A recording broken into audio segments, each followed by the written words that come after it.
According to his own note, he had been pressured by Charles. "And what do you think I should do with that money?" I asked, carefully watching his reaction. His eyes lit up with a glint that gave me a chill. "You could buy a smaller, cozier house, or even better, move into a nice retirement community where you'd have company and medical care. Henry and I could manage your money to make it go further." "Manage my money? We just want to take care of you, Mom. At your age, it's easy to get scammed or make bad financial decisions. We know about investments, about business. We could triple that amount in a few years. Triple my money or make it disappear into their own pockets. Let me think about it," I said, trying to buy time. "Of course," Jasmine said with her fake sweetness. "But not too long. For your own good."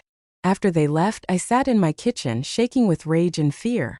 My own sons, my flesh and blood, had not only murdered their father, but now they were planning to steal everything I had left. That night, my phone vibrated with a longer message than the others.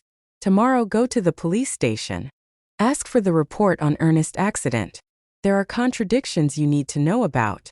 The next day, I went to the local police station. Sergeant O'Connell, who had known Ernest for years, greeted me kindly. "The report on your husband's accident?" he asked with a confused expression. "What accident, Mrs. Hayes?" "From his shop. When the machine exploded." The sergeant checked his files and shook his head.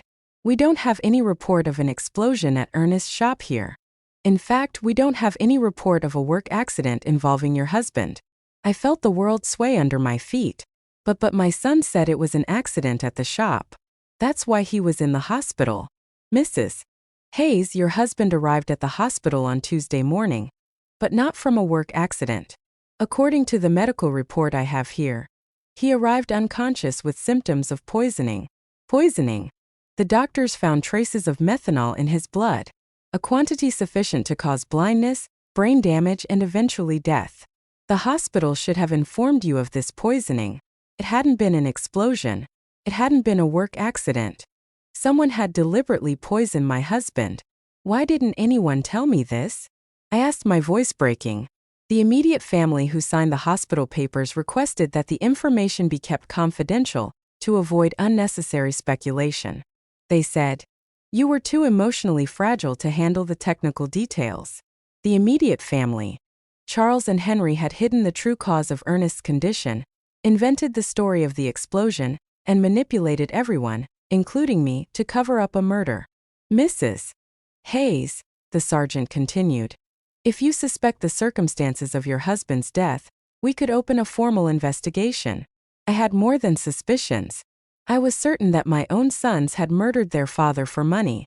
That afternoon, Henry came home with a bouquet of flowers and the same fake smile as Charles. "How are you, Mom? You look tired." "I'm fine," I lied, observing his every gesture from a new perspective. "I'm just thinking about the future." "That's good. Charles and I have been talking. We think you should sell the house soon while it's fresh on the real estate market." "Why the rush?" "Well, old houses lose value quickly and you need liquidity. Funeral expenses, pending medical bills, more lies." The funeral had been cheap, almost insultingly so, and there were no pending medical bills because the hospital insurance had covered them. "Henry," I said, looking him directly in the eyes, "you knew your dad didn't die from a work accident." For a fraction of a second, I saw panic in his expression, but he recovered quickly. "What are you talking about, Mom?" "I went to the police station. There's no report of an explosion at your dad's shop." This time the panic was more evident. "Mom, you shouldn't be doing things like that. They'll confuse you. The grief is getting to you. The grief is getting to me, or you've been lying to me." He got up abruptly, spilling the coffee I had poured for him. "I think you need to rest. We'll talk when you're calmer." He left quickly, but not before making a phone call from the porch, although I couldn't hear the words. The tone was urgent, worried. That night, I received the most revealing message yet. "They're coming together tomorrow. They're going to try to convince you that you're crazy, that grief is making you imagine things. Don't believe them, and don't take anything they offer you to eat or drink." The mysterious message's prediction came true exactly as it had warned. The next day, Charles and Henry arrived together at my house, accompanied by Jasmine. They had expressions of exaggerated concern and a bag of pastries from the downtown bakery. Mom, we're so worried about you, Charles began in a sugary voice. The neighbors have told us you've been acting strange. Doris says you've been talking to yourself, that you aren't eating well. Doris had never said that. It was just another lie in their growing collection. Jasmine brought your favorite pastries, Henry added, pointing to the bag. And we made special coffee from that brand you like so much. I remembered the message's words. Don't take anything they offer you to eat or drink. It was possible that they were planning to poison me too, just as they had Ernest. Thank you, but I already had breakfast, I said, keeping my distance. But Mom, Jasmine insisted with a smile that didn't reach her eyes. You need to eat properly. You've lost a lot of weight since Dad Ernest died. I'm fine, I repeated firmly. Charles exchanged a significant look with Henry. It was the same look they had shared at the hospital when the doctor gave us Ernest's prognosis. Mom, Charles said, sitting closer to me, we want to talk to you about something important. Henry and I have been consulting with some doctors about your recent behavior. My behavior? Yes.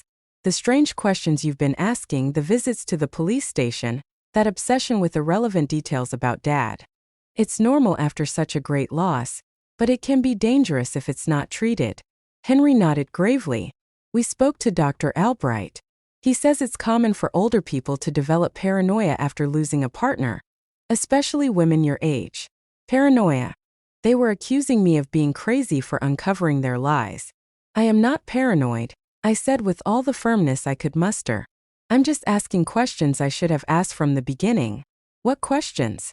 Charles challenged me. Like why there's no police report for your father's supposed accident. Like why the shop is perfectly clean if there was an explosion. Like why you withdrew $5,000 from our account without telling me anything. The silence that followed was deafening. The three of them exchanged looks of thinly disguised panic. Mom, Henry finally said, those things have simple explanations. Dad withdrew that money for repairs he wanted to do in secret as a surprise for you. What surprise? He wanted to remodel the house. Charles lied.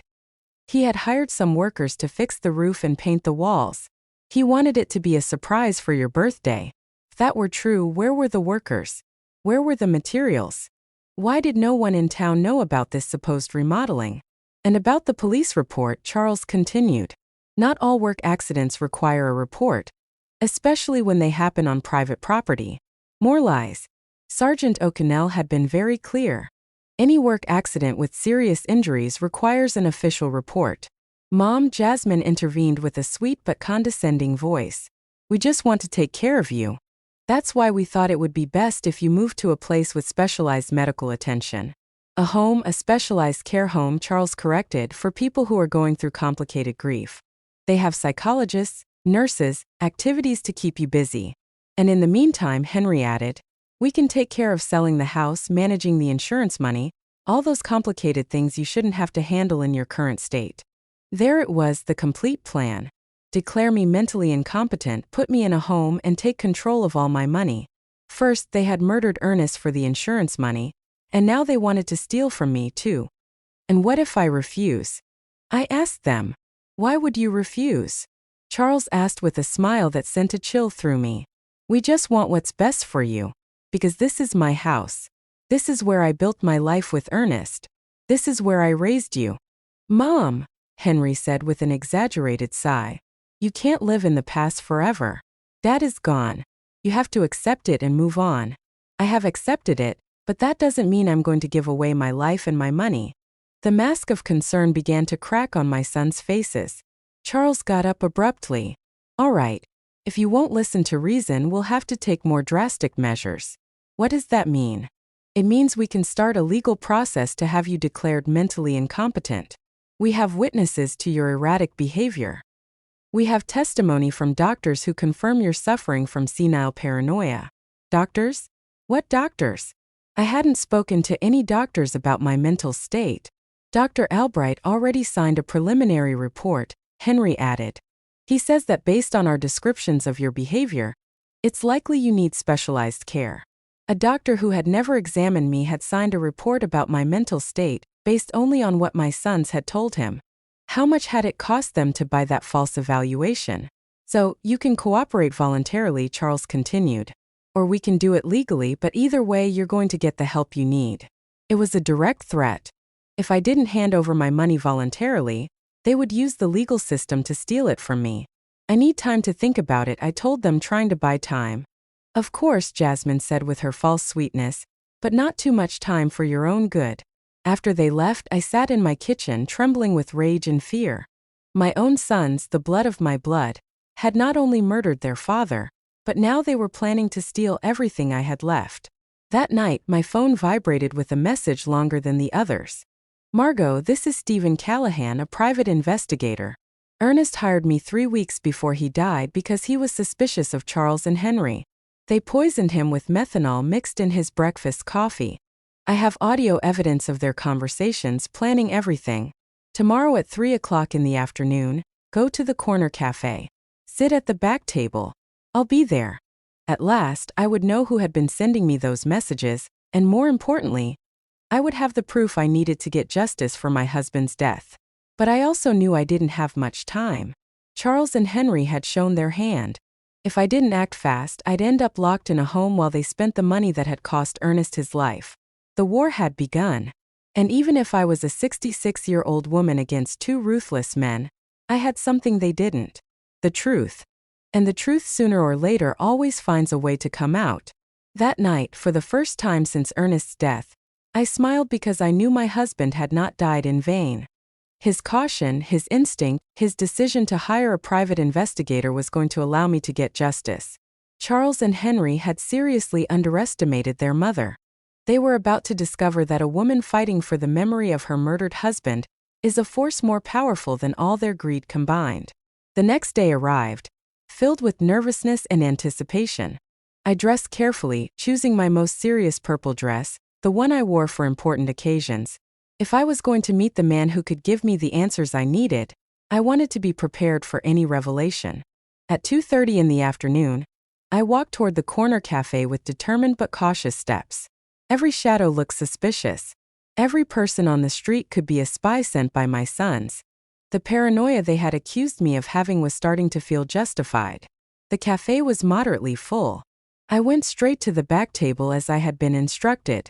I ordered a chamomile tea and waited, my hands trembling slightly on the worn wooden table. Exactly at 3 on the dot, a man in his 50s approached my table. He was tall and gray-haired with intelligent eyes and a serious but kind expression. He was carrying a brown folder under his arm. "Mrs. Hayes?" he asked in a low voice. I nodded, not yet trusting my voice. "I'm Stephen Callahan. I'm so sorry for your loss." Ernest was a good man. He sat down across from me and placed the folder on the table. "Before I show you what I have, I need you to know that what you're about to hear and see is going to be very painful. Are you ready?" "I've been getting ready since I received your first message," I replied with a firmness I didn't know I had. Stephen opened the folder and took out a small voice recorder. "Ernest came to see me a month ago. He was worried about his son's behavior. He hired me to investigate them discreetly." He pressed the play button. Ernest's voice, so familiar and dear, filled the small space between us.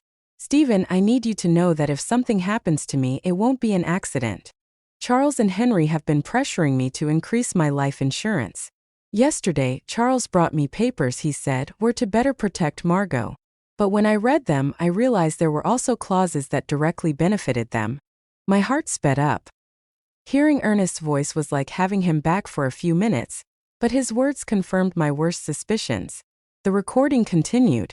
"Henry has been asking strange questions about my daily routine, what I eat for breakfast, what time I leave the house, if Margot comes to the shop with me. He says it's out of concern, but something about the way he asks worries me." Stephen paused the recording. This conversation was 3 weeks before his death, but I have something more recent. He played another recording, this time with Charles's voice in the background talking on the phone. "No, we can't wait any longer. The old man is starting to get suspicious. Yesterday, he asked me why I was so interested in his insurance. Yes, I already have the methanol. It works perfectly because the symptoms look like a heart attack or a stroke. No, Mom won't be a problem. After Dad dies, she'll be so devastated that we can do whatever we want with her." Tears began to roll down my cheeks. It was the voice of my son, my own son, coldly planning his father's murder. There's more, Stephen said softly. This recording is from the day before Ernest's death. A new recording began. This time it was Henry talking to someone. Everything's ready. Tomorrow Charles is going to put the methanol in Dad's coffee. We told him it was a special vitamin supplement a doctor recommended. The idiot is going to drink it without suspecting a thing. The symptoms, it'll start with dizziness and confusion, then loss of sight, convulsions, coma. The doctors will think it's a stroke or a heart attack. By the time they realize it's poisoning, it'll be too late. My world completely collapsed. Not only had they planned Ernest's murder, but they had executed it with a coldness that terrified me. How was it possible that my sons, the babies I had nursed, the boys I had comforted through their nightmares, were capable of something so monstrous? How did you get these recordings? I asked through my sobs. Ernest had asked me to put listening devices in your house, Stephen explained. He was afraid, but he didn't know exactly what of. We placed them on the home phone and in some other strategic spots. He took out a series of photographs from the folder. I also have this Charles buying methanol at a hardware store 30m from town. He paid with cash and used a fake name, but I have it on video. The photographs clearly showed Charles leaving a hardware store with a small bottle in his hands. The date on the photos was 5 days before Ernest's death. And this, Stephen continued, showing me more documents. These are Charles and Henry's financial records from the last 6 months. They've been spending a lot more money than their incomes justify. Charles owes $70,000 to a lender in the city. Henry has gambling debts for $40,000. They were desperate. It all started to make sense. It wasn't just greed that had motivated Ernest's murder. It was financial desperation. My sons were ruined and saw their father as a source of easy, fast money. Why didn't you go to the police immediately after Ernest's death? I asked him. Because Charles and Henry are very smart. They bribed the doctor who attended to Ernest at the hospital to change the official diagnosis. Instead of poisoning, the death certificate says heart failure due to complications from a work accident. Without that medical evidence, my recordings might not have been enough for a conviction. But now we have all the evidence together, I said, feeling a mix of pain and determination. Exactly. And there's one more thing you need to know. My blood ran cold. What? Your sons were planning to kill you too. Stephen played one last recording, this time with Charles and Henry's voices together. Once we have Dad's insurance money, we need to get rid of Mom too, Charles said. We can't risk her getting suspicious or anyone else putting ideas in her head. How? Henry asked. The same as with Dad. But this time we can make it look like a suicide from depression. A widow who can't live without her husband. Nobody would question it. And the money were her only heirs. Everything would be ours. The house, the savings, the insurance money, almost $200,000 in total. The recording stopped. I was shaking uncontrollably. My sons had not only murdered their father, but they were planning to murder me as well. All for money. Mrs. Pays, Stephen said gently. I know this is devastating, but we have enough evidence to make them pay for what they did. What do we do now? I asked, wiping my tears. First, we need to go to the police with all this evidence. Sergeant O'Connell is an honest man. He's not involved in the corruption. Second, we need to act fast. Your sons are planning to have you declared mentally incompetent tomorrow. If they succeed, it will be much harder to proceed legally tomorrow. Yes, I intercepted a phone conversation this morning. They're meeting with Judge Miller at 10 o'clock in the morning to start the mental incapacitation process. I got up from the table with a determination I hadn't felt in weeks. Then we have to act tonight. Exactly, Stephen confirmed. But first, there's one more thing I want to show you. He took one last photograph from the folder. In it, Ernest was leaving a medical clinic I didn't recognize. 3 days before he died, your husband went to get a full medical exam at a clinic in the city. The results show that he was perfectly healthy. There were no signs of heart disease. His blood pressure was normal. Everything was perfect. This definitively proves that his death was caused by poisoning, not by natural health problems. That was the final piece of evidence we needed. Ernest had been a healthy man, murdered by his own sons. Stephen, I said, taking his hand. Thank you for keeping your promise to my husband. Now let's get justice. That same night, Stephen and I went directly to the police station. Sergeant O'Connell was working the night shift that week, which was perfect for our purposes. When we arrived, it was 8 o'clock in the evening, and the station was relatively quiet. "Sergeant O'Connell," I said in a firm voice, "I need to file a formal complaint for the murder of my husband, Ernest." The sergeant looked at me with surprise. "Murder? Mrs. Hayes? The death certificate says he died from heart complications after a work accident." "The death certificate is false," I replied, placing Stephen's folder on his desk. "My husband was deliberately poisoned with methanol by our own sons." For the next 2 hours, Stephen and I presented all the evidence. The audio recordings, the photographs of Charles buying methanol, the bank documents showing the unauthorized withdrawals, Ernest's medical results proving his perfect health, and finally, the recorded conversations where my sons confessed to both their father's murder and their plans to kill me. Sergeant O'Connell listened to each recording with an increasingly serious expression. When we finished, he leaned back in his chair and shook his head in disbelief. This is monstrous," he murmured. "Are you sure you want to go through with this, Mrs. Hayes? Once we arrest your sons, there's no turning back." "Sergeant," I replied with all the dignity I could muster, "those men murdered my husband in cold blood for money. They were planning to murder me too. They are no longer my sons. They are criminals who must pay for their crimes. We'll need the medical examiner to exhume Ernest's body to confirm the presence of methanol," the sergeant explained. "Are you prepared for that?" "Do whatever is necessary," I replied without hesitation.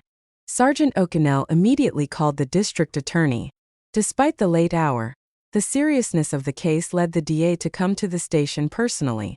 After reviewing all the evidence, he immediately authorized arrest warrants for Charles and Henry.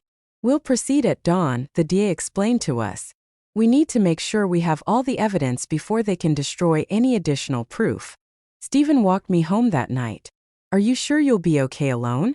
he asked with concern. "I'll be fine," I replied.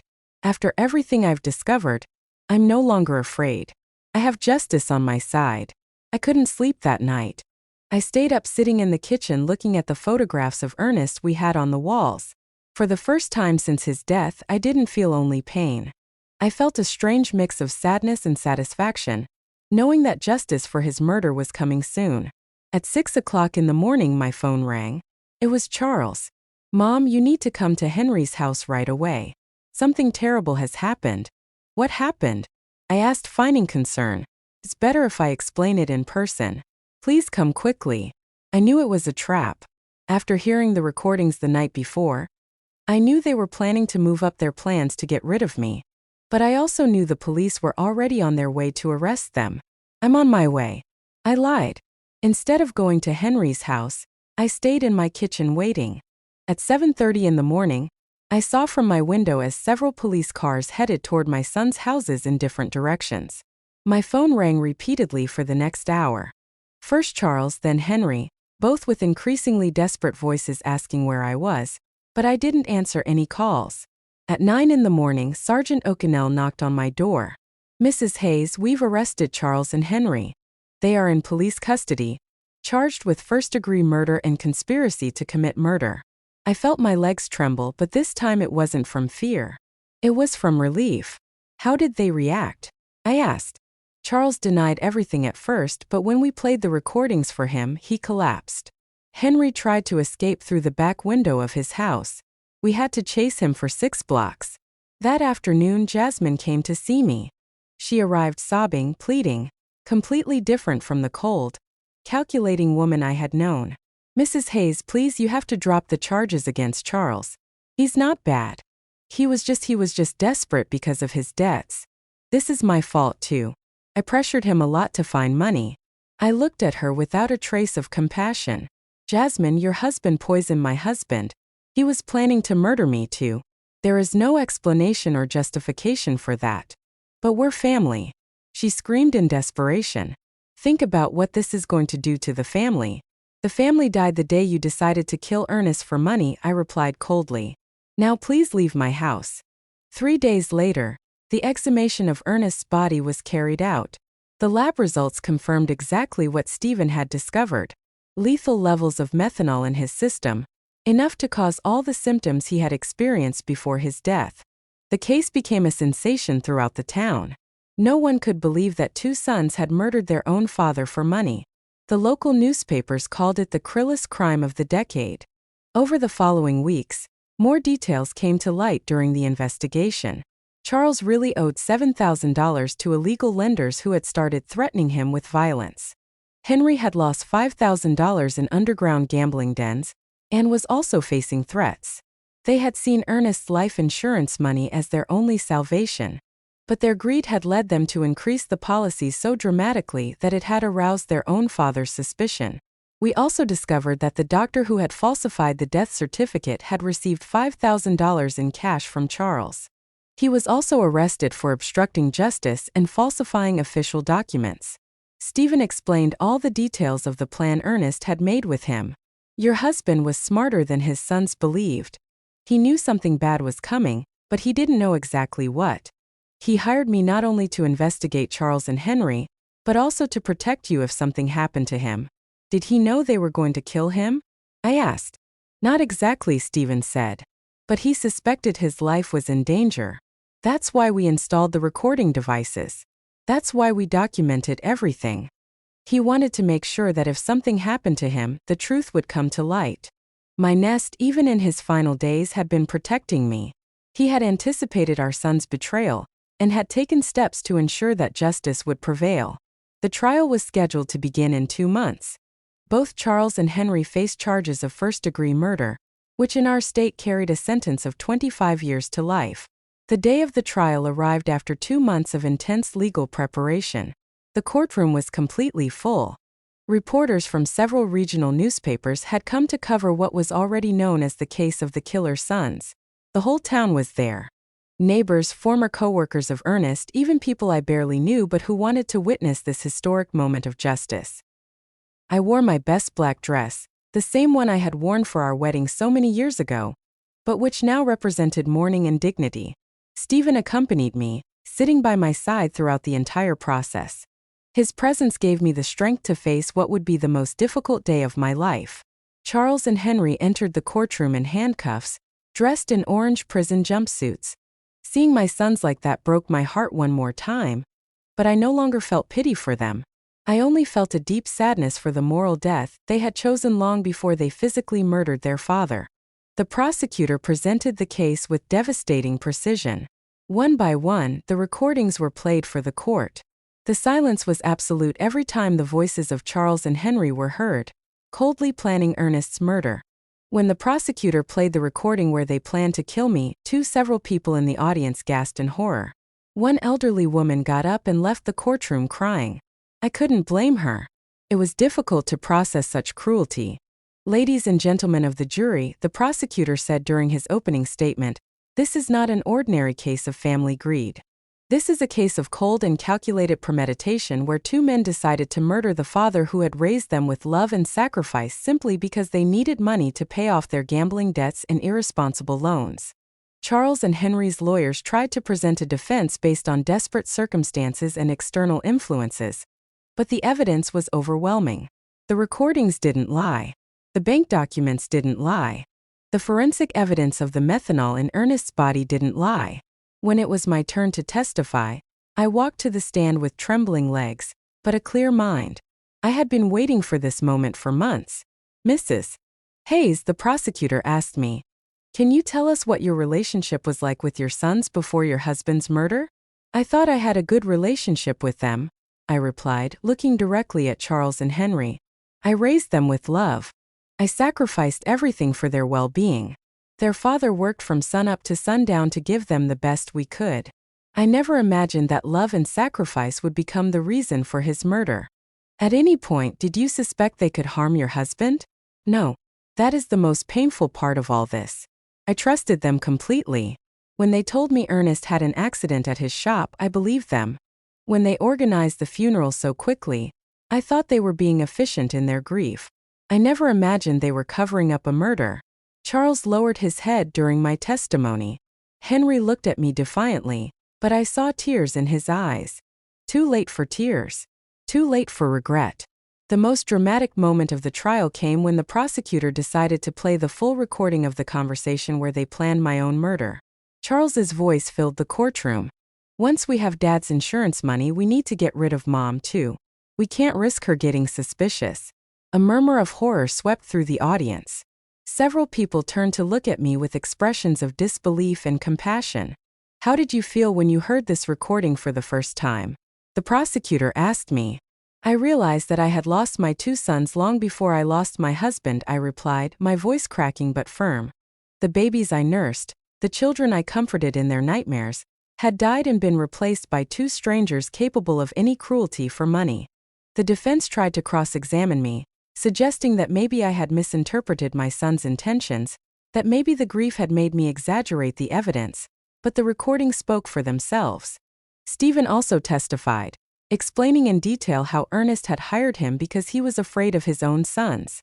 He described every step of the investigation, every piece of evidence collected, every recorded moment that revealed the truth.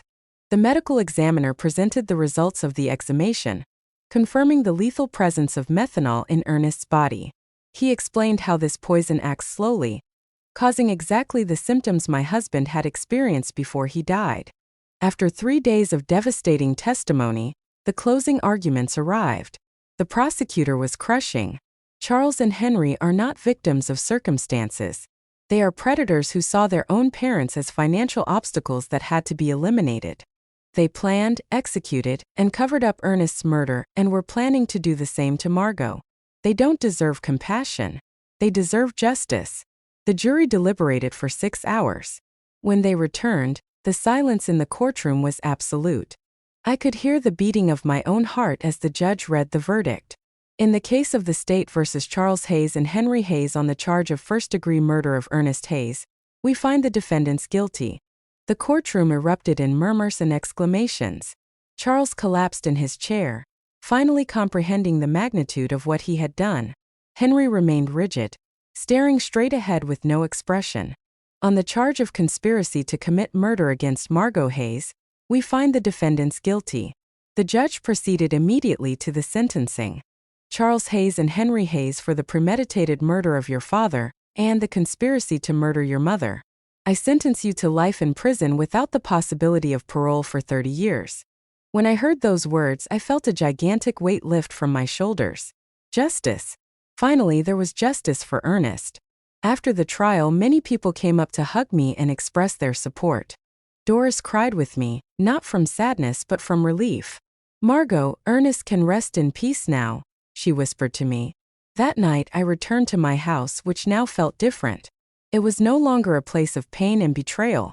It was my home again. The place where Ernest and I had been happy for 42 years. Stephen came to visit me a week after the trial. "How do you feel?" he asked me. "At peace," I answered honestly. "For the first time since Ernest's death, I sleep soundly. I know he is resting because his death did not go unpunished. And the money, the insurance, the savings. I donated the life insurance money to a foundation for victims of family crimes," I explained. "That money was stained with blood. I could never have used it. My personal savings are enough to live modestly for the rest of my days." 6 months after the trial, I received a letter in prison mail. It was from Charles.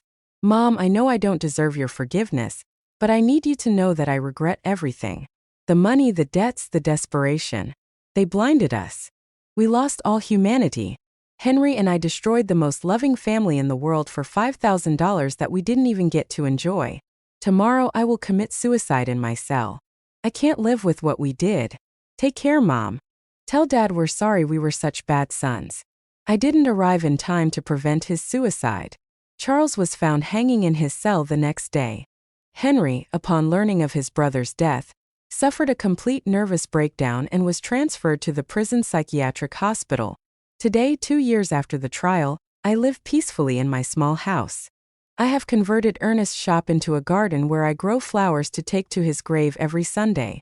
Stephen has become a close friend, visiting me regularly to make sure I'm okay. Sometimes the neighbors ask me if I miss my sons.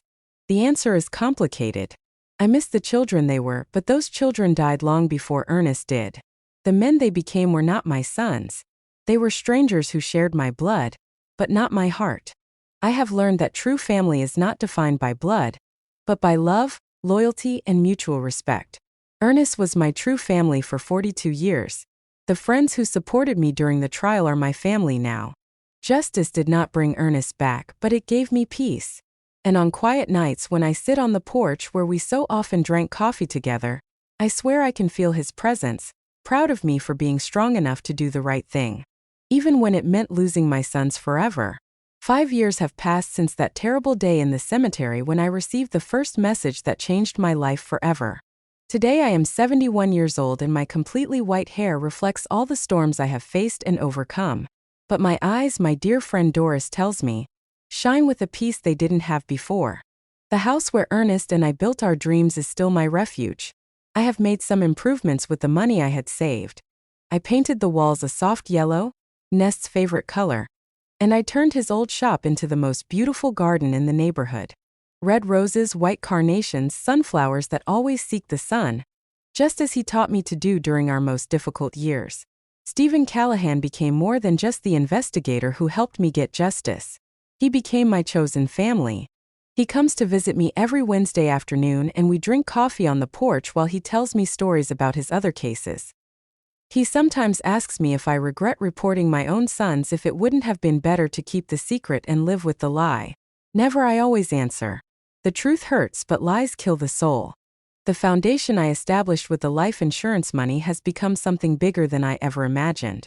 The Ernest Hayes Foundation for Victims of Family Crimes now helps dozens of families every year who have gone through tragedies similar to mine. We have psychologists, lawyers, and private investigators all working so that no other family has to suffer in silence what I suffered. 6 months ago, a 40-year-old woman came to see me. Her name was Ella Lehner, and she suspected her brother had murdered her mother for the inheritance. Her story was painfully similar to mine. Greedy relatives, pressure to sell properties, strange behavior after the death. The foundation provided her with a private investigator, free legal advice, and psychological support throughout the process. When her brother was convicted of murder 3 months later, Eleanor came to hug me, crying, "Mrs. Hayes, you saved my life.